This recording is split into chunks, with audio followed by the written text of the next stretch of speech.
ಎಲ್ರಿಗೂ ನಮಸ್ಕಾರ. Welcome back to my channel Smart Edulogy. ಇವತ್ತಿನ ವಿಡಿಯೋದಲ್ಲಿ 7ನೇ ತರಗತಿಯ ಗಣಿತ ಪ್ರಕಾಶ ವಿಷಯದ 4ನೇ ಪಾಠ ಆಗಿರುವಂತಹ ಅಕ್ಷರ ಸಂಖ್ಯೆಗಳ ಉಕ್ತಿಗಳು ಈ ಪಾಠದಲ್ಲಿ ಬರುವಂಥ ಟಾಪಿಕ್ಸನ್ನು ಈ ವಿಡಿಯೋದಲ್ಲಿ ಡಿಸ್ಕಸ್ ಮಾಡ್ತಾ ಇದ್ದೀನಿ. ಅದು ಯಾವ ಟಾಪಿಕ್ ಅಂದರೆ ಅಂಕಗಣಿತ ಗಣಿತೋಕ್ತಿಗಳ ಪುನರಾವಲೋಕನ. ಸೊ ಇದ್ರ ಹಿಂದೆ ಬರುವಂಥ ಟಾಪಿಕ್ಸನ್ನು ಈಗ ಆಲ್ರೆಡಿ ನಾನು ಸಾಲ್ವ್ ಮಾಡಿ ವಿತ್ ಫುಲ್ ಎಕ್ಸ್ಪ್ಲನೇಷನಲ್ಲಿ ಸಾಲ್ವ್ ಮಾಡಿ ನನ್ನ ಚಾನಲಲ್ಲಿ ಅಪ್ಲೋಡ್ ಮಾಡಿದ್ದೀನಿ. ನೀವೇನಾದರೂ ನೋಡಿಲ್ಲ ಅಂದರೆ ಪ್ಲೀಸ್ ಹೋಗಿ ನೋಡಿ. ಹಾಗೆ ನೀವೇನಾದರೂ ಫಸ್ಟ್ ಟೈಮ್ ನನ್ನ ವಿಡಿಯೋನ ನೋಡ್ತಾ ಇದ್ದರೆ ಪ್ಲೀಸ್ ಸಬ್ಸ್ಕ್ರೈಬ್ ಮಾಡೋದನ್ನು ಮರಿಬೇಡಿ. ಸಬ್ಸ್ಕ್ರೈಬ್ ಮಾಡಿ, ಸಪೋರ್ಟ್ ಮಾಡಿ. ಸೊ ಇವತ್ತಿನ ಟಾಪಿಕನ್ನು ನೋಡೋಣ. ಅಂಕಗಣಿತ ಗಣಿತೋಕ್ತಿಗಳ ಪುನರಾವಲೋಕನ. ನಾವು ಗಣಿತೋಕ್ತಿಗಳನ್ನು ಪದಗಳ ಮೊತ್ತಗಳಾಗಿ ಬರೆಯಲು ಕಲಿತಿದ್ದೇವೆ. ನಾವು ಇದನ್ನು ಅಂಕಗಣಿತದ ಉಕ್ತಿಗಳು ಅದರಲ್ಲಿ ಕೊಟ್ಟಿರುವಂತಹ ಒಂದು ಉಕ್ತಿಯನ್ನು ಪದ ಮಾಡ್ಕೊಳ್ತೀವಿ, ಹೌದಾ? ಸೊ ಪ್ಲಸ್ ಚಿಹ್ನೆನ ಹೊರತುಪಡಿಸಿ ಸಂಖ್ಯೆಗಳನ್ನೆಲ್ಲ ನಾವು ಪದಗಳನ್ನಾಗಿ ಮಾಡಿಕೊಂಡು ಯಾವ ರೀತಿ ಬೆಲೆ ಕಂಡು ಹಿಡಿಬೇಕು ಅನ್ನೋದನ್ನು ಕಲ್ತಿದ್ವಿ. ಇದರಿಂದ ಅಂಕಗಣಿತೋಕ್ತಿಗಳನ್ನು ಓದುವುದು ನಮಗೆ ಸುಲಭವಾಗಿದೆ. ಪದವನ್ನು ಮಾಡೋದ್ರಿಂದ ಓದೋದು ಕೂಡ ಸುಲಭ. ಅನೇಕ ಬಾರಿ ಅವುಗಳನ್ನು ಬೇರೆ ಬೇರೆ ವಿಧಾನಗಳಲ್ಲಿ ಓದಬಹುದಾಗಿದ್ದು ಮತ್ತು ಅದು ಗೊಂದಲವಾಗುತ್ತಿತ್ತು. ಈಗ ಎಕ್ಸಾಂಪಲ್ ಅಂದರೆ 10 ಪ್ಲಸ್ 3 ಇಂಟು 6 ಅಂತ ಇತ್ತು. ಸೊ ನಾವು ಮೊದಲಿಲ್ಲಿ 13 10 ಪ್ಲಸ್ 3 13 ಇಂಟು 6 ಮಾಡಿಕೊಂಡು ನಾವು ನೆಕ್ಸ್ಟ್ ಇದನ್ನ 13 ಗುಂಡ್ಲೆ 6 ಮಾಡಿ ಇಲ್ಲಿ 78 ಅಂತ ಹೇಳಿ ಬರಿಬಹುದು ಈ ರೀತಿ. ಅಥವಾ ಅಂದರೆ ಇಲ್ಲಿ ಗೊಂದಲ ಆಗ್ತಿತ್ತು. ಫಸ್ಟ್ ಇದನ್ನು ಮಾಡಿಕೊಂಡು ಆಮೇಲೆ ಇಲ್ಲಿ ನಾವು ಅದನ್ನ ಪದಗಳನ್ನು ಮಾಡಿದ ಮೇಲೆ ನಾವು ಯಾವ ರೀತಿ ಕಲ್ತೀವಿ ಅಂದರೆ, ಸೊ ಇದೊಂದು ಪದ 10 ಪ್ಲಸ್ 3 18. ಸೊ ಆನ್ಸರ್ ಎಷ್ಟು ಬಂತು? 28. ಅಂದರೆ ಏನಾಗ್ತಿತ್ತು, ಇಲ್ಲಿ ಬೇರೆ ಬೇರೆ ವಿಧಾನಗಳಲ್ಲಿ ಓದಿ ನಮಗೆ ಗೊಂದಲ ಆಗ್ತಿತ್ತು. ಸೊ 78 ಕರೆಕ್ಟಾ ಏನು 28 ಕರೆಕ್ಟಾ ಆನ್ಸರ್ ಅಂತ. ಸೊ ಈ ರೀತಿ ಗೊಂದಲ ಆಗಿರೋದ್ರಿಂದ ನಾವಿಲ್ಲಿ ಏನಾಯಿತು ಅಂತಂದರೆ ಬೇರೆ ಸುಲಭವಾದ ವಿಧಾನಗಳಲ್ಲಿ ಬೀಜೋಕ್ತಿಗಳ ಬೆಲೆಗಳನ್ನು ಸುಲಭ ವಿಧಾನದಲ್ಲಿ ಕಂಡುಹಿಡಿಯೋಕ್ಕೆ ನಾವು ಅದಲು ಬದಲು ಅಂದರೆ ಸ್ವ್ಯಾಪಿಂಗ್ ಮಾಡೋದು. ಬೇರೆ ಬೇರೆ ಕ್ರಮಗಳಲ್ಲಿ ಯಾವುದೇ ಎರಡು ಸಂಖ್ಯೆಗಳನ್ನ ಬೇರೆ ಯಾವುದೇ ಕ್ರಮದಲ್ಲಿ ಕೂಡೋದು ಮತ್ತು ಗುಂಪು ಮಾಡುವಿಕೆ, ಸಂಖ್ಯೆಗಳನ್ನು ಅನುಕೂಲಕರ ರೀತಿಯಲ್ಲಿ ಗುಂಪು ಮಾಡಿ ಕೂಡುವುದು. ನಮಗೆ ಈಸಿ ಆಗೋ ರೀತಿ ಗುಂಪು ಮಾಡಿ, ಯಾಕಂದರೆ ಸಂಖ್ಯೆಗಳನ್ನು ಯಾವುದೇ ಕ್ರಮದಲ್ಲಿ ನಾವು ಕೂಡಿಸಿದ್ರೂ ಮೊತ್ತ ಆನ್ಸರ್ ಏನಾಗುತ್ತೆ, ಬೆಲೆ ಸೇಮ್ ಬರುತ್ತೆ ಅನ್ನೋದನ್ನು ನಾವು ಆ ಪಾಠದಲ್ಲಿ ಕಲ್ತಿದ್ವಿ. ಪದಗಳ ಅದಲು ಬದಲು ಮತ್ತು ಗುಂಪು ಮಾಡುವಿಕೆ ಬೀಜೋಕ್ತಿಯ ಬೆಲೆಯನ್ನು ಬದಲಾಯಿಸುವುದಿಲ್ಲ. ಗಣಿತೋಕ್ತಿಗಳಲ್ಲಿ ಆವರಣಗಳನ್ನು ಬಳಸುವುದು. ಗಣಿತೋಕ್ತಿಗಳಲ್ಲಿ ಆವರಣಗಳ ಹೊರಗೆ ಋಣ ಚಿಹ್ನೆ ಬಳಕೆ, ಇವುಗಳನ್ನು ಕಲಿತಿದ್ದೇವೆ. ನಾವು ವಿಭಾಜಕ ನಿಯಮ ಅಂದರೆ ವಿತರಣಾ ನಿಯಮ, ಒಂದು ಮೊತ್ತದ ಗುಣಕವು ಆ ಮೊತ್ತದ ಪ್ರತಿಯೊಂದು ಪದದ ಗುಣಕಗಳ ಮೊತ್ತಕ್ಕೆ ಸಮವಾಗಿರುತ್ತೆ. ಸೊ ಮೊದಲಿಗೆ ಏನು ನೋಡೋಣ ಅಂದರೆ ಆವರಣದ ಹೊರಗಡೆ ಋಣ ಚಿಹ್ನೆ ಇತ್ತಂದೆ. ಈಗ 10 ಮೈನಸ್ 6 ಇತ್ತು ಅಂದರೆ 10 ಮೈನಸ್ 6 ಇತ್ತಂದರೆ ಇದನ್ನು ಯಾವ ರೀತಿ ಮಾಡ್ಕೊತಿದ್ವಿ, ಮೈನಸ್ ಇದನ್ನು ಫಸ್ಟು ಪ್ಲಸ್ ಮಾಡ್ಕೊಳ್ಳೋದು. 10 ಮೈನಸ್ ಇದ್ದಲ್ಲಿ ಪ್ಲಸ್, ಸೊ ಪ್ಲಸ್ 6 ಇರೋದ್ರಿಂದ ಮೈನಸ್ 6 ಅಂತ ಮಾಡಿ ಇದೊಂದು ಪದ ಅಂತ ಮಾಡಿ 10 ಪ್ಲಸ್ 10 ಮೈನಸ್ 6 ಮಾಡಿದಾಗ ಆನ್ಸರ್ ಮೈನಸ್ ಆಗುತ್ತಾ. So answer 4. ದೊಡ್ಡ ಸಂಖ್ಯೆಯಿಂದ ಪ್ಲಸ್ ಇರೋದ್ರಿಂದ ಪ್ಲಸ್ 4. ಋಣ ಚಿಹ್ನೆ ಬಂದಾಗ ಈ ರೀತಿ ಅದನ್ನ ಪ್ಲಸ್ ಆಗಿ ಬದಲಾಯಿಸ್ಕೊಂಡು ಆಮೇಲೆ ಸಂಖ್ಯೆಯನ್ನು ನಾವು ಪ್ಲಸ್ 6 ಇರೋದನ್ನು ಮೈನಸ್ 6 ಅಂತ ಹೇಳಿ ಮಾಡಿ ಲೆಕ್ಕ ಮಾಡೋದನ್ನು ಕಲ್ತಿದ್ವಿ.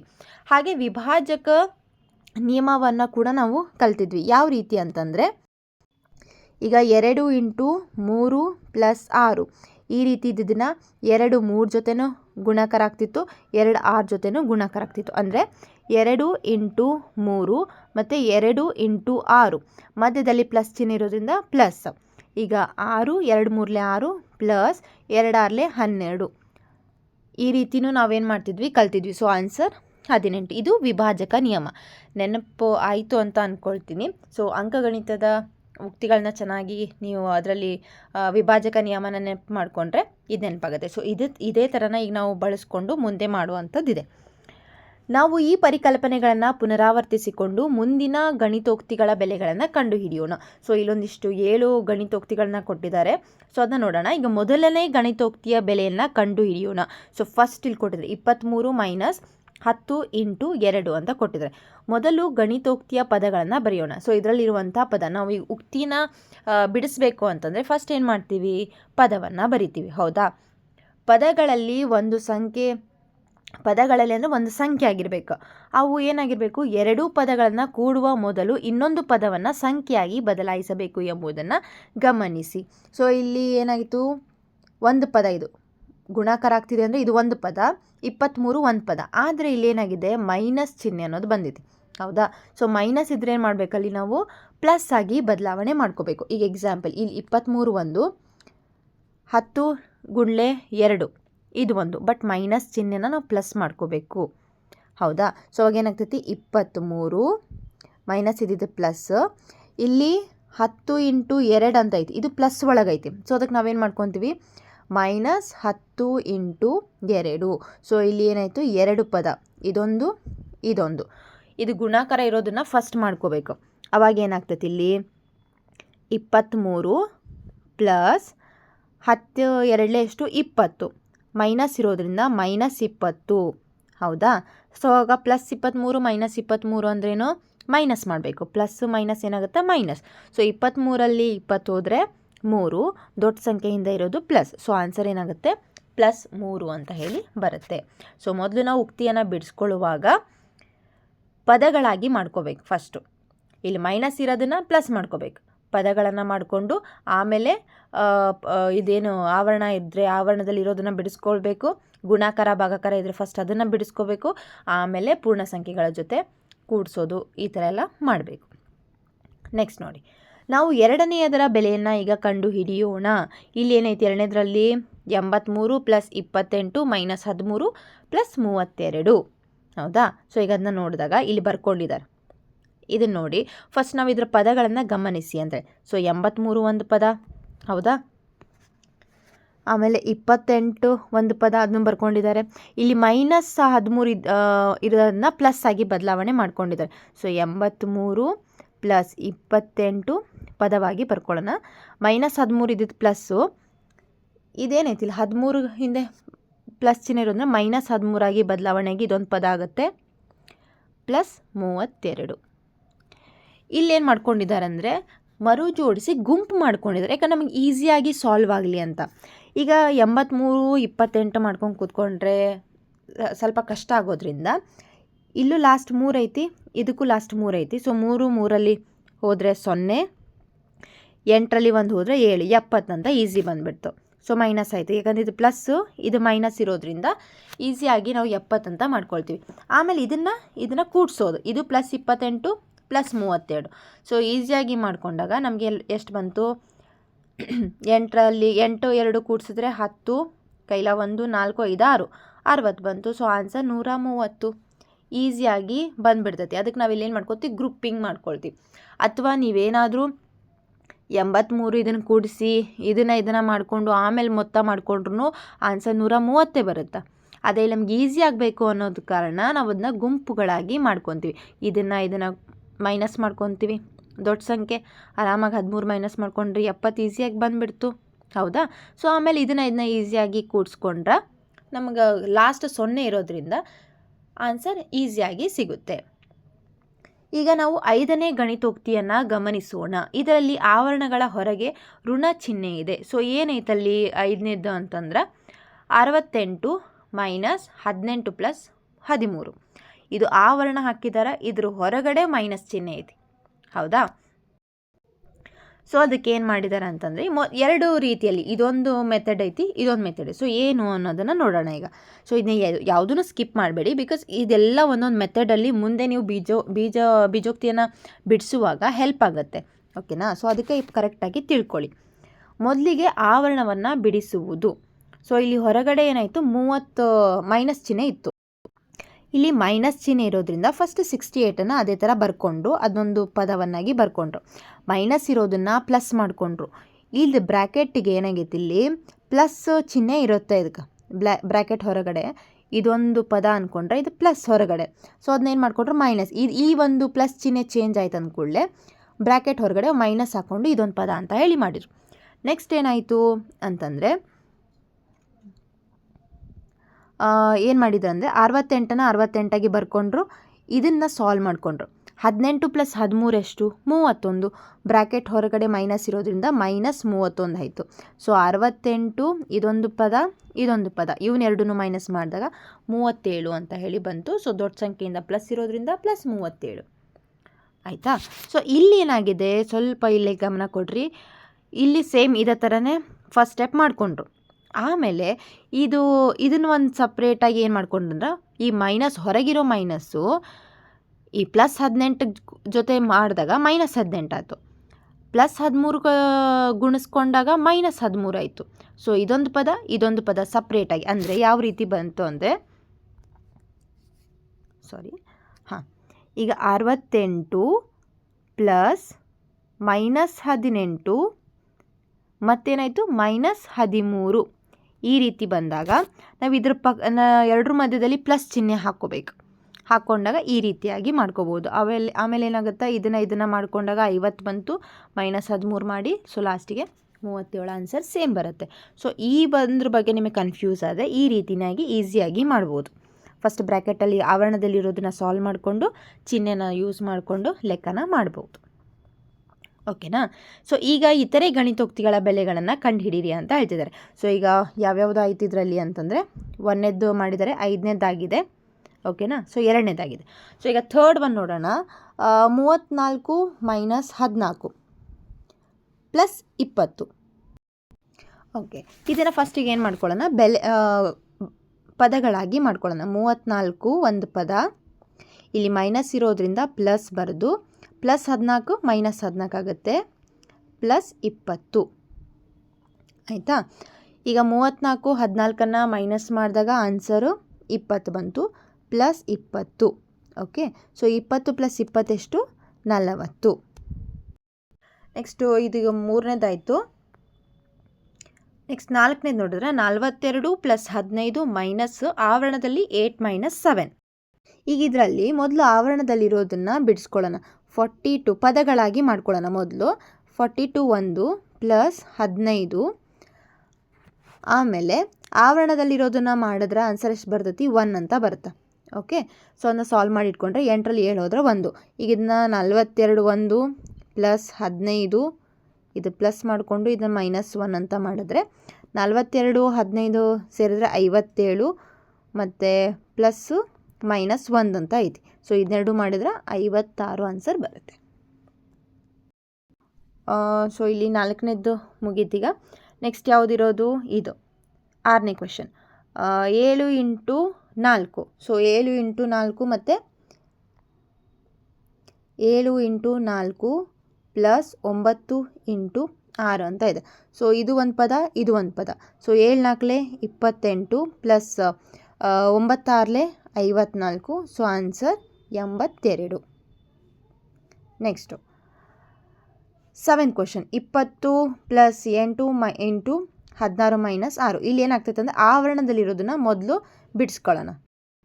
ಯಾವ ರೀತಿ ಅಂದರೆ ಇಲ್ಲಿ 20 + 8 × 16ರಲ್ಲಿ 6 ಹೋದರೆ ಎಷ್ಟು 10. ಸೊ ಇದೊಂದು ಪದ, ಇದೊಂದು ಪದ. ಸೊ 20 + 8 10 80. So answer 100. ಈಗ ನೆಕ್ಸ್ಟ್ ನೋಡೋಣ. ಬೀಜೋಕ್ತಿಗಳಲ್ಲಿ ಗುಣಾಕಾರದ ಚಿಹ್ನೆಯನ್ನು ಬಿಡುವುದು. ಸೊ ಏನಿದು, ಯಾವುದು ಗುಣಾಕಾರ, ಎಲ್ಲಿ ಅಂತ ನೋಡೋಣ. ಈಗ ಸಂಖ್ಯಾ ಶ್ರೇಣಿಯನ್ನು ಗಮನಿಸಿ. ಇಲ್ಲಿ ನೋಡ್ರಿ 4 8 12 16 20 24 28. ಈ ಶ್ರೇಣಿ ಅಥವಾ ವಿನ್ಯಾಸವನ್ನು ಹೇಗೆ ವಿವರಿಸಬಹುದು ನೀವು ಅಂದರೆ, ಇವುಗಳು ಏನಾಗಿದ್ದಾವೆ ಇಲ್ಲಿ 4ರ ಗುಣಾಕಾರ, ಹೌದಾ, 4ರ ಮಗ್ಗಿ, 4ರ ಗುಣಾಕಾರ ಅಥವಾ 4ರ ವಿನ್ಯಾಸ, 4 ಗುಣಾಕಾರದ ವಿನ್ಯಾಸ ಅಂತ ಅನ್ಬೋದು. ಏರಿಕೆ ಕ್ರಮದಲ್ಲಿ 4ರ ಗುಣಕಗಳು ಅಂತಲೂ ಕೂಡ ಹೇಳ್ಬೋದು. ಈ ಶ್ರೇಣಿಯ 3ನೇ ಪದ ಯಾವುದು? ಸೊ 3ನೇ ಪದ ಯಾವುದಿಲ್ಲಿ 12. ಇದನ್ನು ಹೆಂಗೆ ಬರಿಬೋದು ಅಂತಂದ್ರೆ 4ರ ಮಗ್ಗಿ 3ನೇ ಪದ ಯಾವುದು 12, ಹೌದಾ, ಯಾಕೆ 4 3 12. ಸೊ ಆಮೇಲೆ 4ನೇ ಪದ ಯಾವುದು ಅಂದರೆ 4ರ ಮಗ್ಗಿ ಒಳಗೆ 4ನೇ ಪದ ಯಾವುದು 16 ಬರುತ್ತೆ. 5ನೇ ಪದ ಅಂತಂದರೆ 20 ಬರ್ತೈತಿ, ಆಯಿತಾ. ಹಾಗೆ 4ರಲ್ಲಿ 30ನೇ ಪದ ಯಾವುದು ಅಂತಂದರೆ 4ನ 30ರಿಂದ ಗುಣಿಸ್ಕೊಂಡಾಗ 120 ಅಂತ ಹೇಳಿ ಬರ್ತೈತಿ. ಅದೇ ಥರ ಇಲ್ಲಿ ಕೊಟ್ಟರೆ 29ನೇ ಪದ ಯಾವುದು ಅಂದಾಗ 4ನ 29ರಿಂದ ಗುಣಿಸೋದು, ಈ ರೀತಿಯಾಗಿ ಬರ್ಕೊತೀವಿ. ಹಾಗೆ ಇದೇ ಥರ ಅವ್ರು ಏನು ಮಾಡಿದಂದರೆ ಈ ಶ್ರೇಣಿಯ ಎನ್ನೇ ಪದ, ಎನ್ ಅನ್ನೋದು ಇಲ್ಲಿ ನಾವು ಅಕ್ಷರ ಸಂಖ್ಯೆನ ಬಳಸ್ಕೊತೀವಿ. ಎನ್ ಅನ್ನೋದು ಯಾವ್ದು ಎಷ್ಟನೇ ಪದ ಅನ್ನೋದು ಗೊತ್ತಿಲ್ಲ. ಯಾವುದೋ ಒಂದು ಎನ್ನೇ ಪದನ ಕಂಡುಹಿಡಿಬೇಕಂದ್ರೆ ಒಂದು ಬೀಜೋಕ್ತಿಯನ್ನು ಬರೀರಿ ಅಂತಂದರೆ ಶ್ರೇಣಿಯಲ್ಲಿ ಎನ್ ಒಂದು ಸ್ಥಾನವನ್ನು ಸೂಚಿಸುವ ಅಕ್ಷರ ಸಂಖ್ಯೆ ಆಗಿದೆ ಅನ್ನೋದನ್ನು ಗಮನಿಸಿ. ಎನ್ ಅನ್ನೋದೇನು ಯಾವುದೋ ಒಂದು ಸ್ಥಾನ ಅದು. ಈಗ ಹೆಂಗೆ 3, 4, 5, 30, 29 ಅಂತೈತಲ್ಲ, ಹಂಗೆ ಎನ್ ಅನ್ನೋದು ಯಾವುದೋ ಒಂದು ಸಂಖ್ಯೆ, ಎಷ್ಟನೇದೋ ಒಂದು ಸಂಖ್ಯೆ. ಸೊ ಇದು 4ರ ಗುಣಕ ಶ್ರೇಣಿ ಆಗಿರೋದ್ರಿಂದ ಎನ್ನೇ ಪದ ಕಂಡುಹಿಡಿಬೇಕಂದ್ರೆ ನಾವು 4 ಇಂಟು ಎನ್ ಅಂತ ಬರಿಬಹುದಾ? ಹೌದು, ಯಾಕಂದ್ರೆ ಎನ್ನೇ ಪದ ಕಂಡುಹಿಡಿಬೇಕಂದ್ರೆ ಅದು 4ರಿಂದ ಗುಣಿಸ್ಬೇಕು ನಾವು. ಓಕೆನಾ? ಸೊ ಆದ್ದರಿಂದ ಈ ರೀತಿ 4 ಇಂಟು ಎನ್ ಅಂತ ಬರಿತೀವಿ. ಸಾಮಾನ್ಯ ಪದ್ಧತಿಯಂತೆ ನಾವು 4 ಇಂಟು ಎನ್ನನ್ನು ಗುಣಾಕಾರದ ಚಿಹ್ನೆ ಬಿಟ್ಟು ಈ ಗುಣಾಕಾರ ಚಿಹ್ನೆನ ಬಿಟ್ಟು ಜಸ್ಟ್ 4n ಅಂತ ಹೇಳಿ ಬರಿಬಹುದು. ಓಕೆನಾ? ಸೊ ಈ ರೀತಿ ಕೊಟ್ಟರೆ ಇದ್ರ ನಡುವೆ ಗುಣಾಕಾರ ಚಿಹ್ನೆ ಐತಿ ಅಂತ ಅರ್ಥ ಮಾಡ್ಕೋಬೇಕು. ಸೊ ಗುಣಾಕಾರ ಒಂದು ಚಿಹ್ನೆಯನ್ನು ಬಿಟ್ಟು ನಾವು 4n, 5a, 6p ಅಂತ ಈ ರೀತಿಯಾಗಿ ಬರ್ಕೋಬಹುದು. ಓಕೆ, ಅದೇ ಥರ ಸಂಕ್ಷಿಪ್ತವಾಗಿ ಬರೆಯೋದು. ನಾವು ಮೊದಲು ಸಂಖ್ಯೆಯನ್ನು ಬರೆದು ನಂತರ ಅಕ್ಷರಗಳನ್ನ ಬರಿತೀವಿ. ಸೊ N4 ಅಂತ ಬರೆಯೋಂಗಿಲ್ಲ.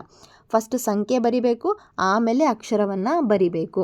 ಈಗ ನೋಡ್ರಿ, k = 4 ಆದಾಗ ಬೀಜೋಕ್ತಿ 7kಯ ಬೆಲೆಯನ್ನು ಕಂಡುಹಿಡಿಯಿರಿ. ಸೊ 7k ಅಂತ ಐತಿಗೆ 7k ಅನ್ನೋದು ಬೀಜೋಕ್ತಿ. ಇದ್ರ ಮಧ್ಯೆ ಏನೈತಿಗಲ್ಲೇ ಗುಣಾಕಾರ ಚಿಹ್ನೆ ಐತಿ. ಈಗ ಅವ್ರ k ವ್ಯಾಲ್ಯೂ ಎಷ್ಟು 4 ಹಾಕ್ರಿ ಅಂತಂದ್ರೆ 7ಕ್ಕೆ k ಇದ್ದಲ್ಲೇನೋ 4 ಹಾಕಿದಾಗ ಏನಾಯ್ತು ಇಲ್ಲಿ 74 ಆಯಿತು. ಬಟ್ ನಾವೇನು ಅಂದ್ಕೊಂಡಿದ್ವಿ ಇಲ್ಲಿ ಗುಣಾಕಾರ ಚಿಹ್ನೆ ಐತಿ ಅಂತ. ಸೊ ಇನ್ನೆರಡು ಗುಣಿಸಿದಾಗ ಎಷ್ಟಾಯಿತು 28 ಈ ರೀತಿ. ಸೊ ಏನು ಬರಿಬೇಕು ಅಂತಂದರೆ ಅವರು ಒಂದು ಉಕ್ತಿನ ಫಸ್ಟ್ ಬರ್ಕೊಂಡು ಅದರೊಳಗೆ ಯಾವ ಅಕ್ಷರಕ್ಕೆ ಎಷ್ಟು ಬೆಲೆ ಹಾಕಂತ ಹೇಳಿರ್ತಾರಲ್ಲ ಆ ಬೆಲೆ ಹಾಕಿ ಗುಣಿಸ್ಬಿಟ್ರೆ ಆನ್ಸರ್ ನಮಗೆ ಈಸಿಯಾಗಿ ಬರುತ್ತೆ. ನೆಕ್ಸ್ಟ್ ನೋಡೋಣ. m = 2 ಆದಾಗ ಬೀಜೋಕ್ತಿ 5m + 3 5m + 3 ಬೆಲೆ ಕಂಡುಹಿಡಿರಿ. ಆದರೆ m ಇದ್ದಲ್ಲಿ ಏನು ಹಾಕ್ರಿ ಅಂದ್ರೆ 2. ಸೊ m 5 ಬರೆದ್ರಿ, m ಇದ್ದಲ್ಲಿ 2 52 ಆಯಿತು. ಸೊ ಇಲ್ಲಿ ಏನು ಮಾಡ್ಬೇಕು ನಾವು ಗುಣಾಕಾರ ಚಿಹ್ನೆ, ಯಾಕಂದರೆ ಇದ್ರ ನಡುವೆ ಏನೈತಿ ಗುಣಾಕಾರ ಐತಂತ ಗೊತ್ತು. ಪ್ಲಸ್ಗೆ ಪ್ಲಸ್ಸು, 3ಕ್ಕೆ 3. ಇದನ್ನು ಗುಣಿಸ್ರಿ 10 ಬಂತು, ಪ್ಲಸ್ಸಿಗೆ ಪ್ಲಸ್ ಮತ್ತು ಇದನ್ನು 3. ಸೊ ಆನ್ಸರ್ ಏನಾಗುತ್ತೆ 13 ಆಗುತ್ತೆ.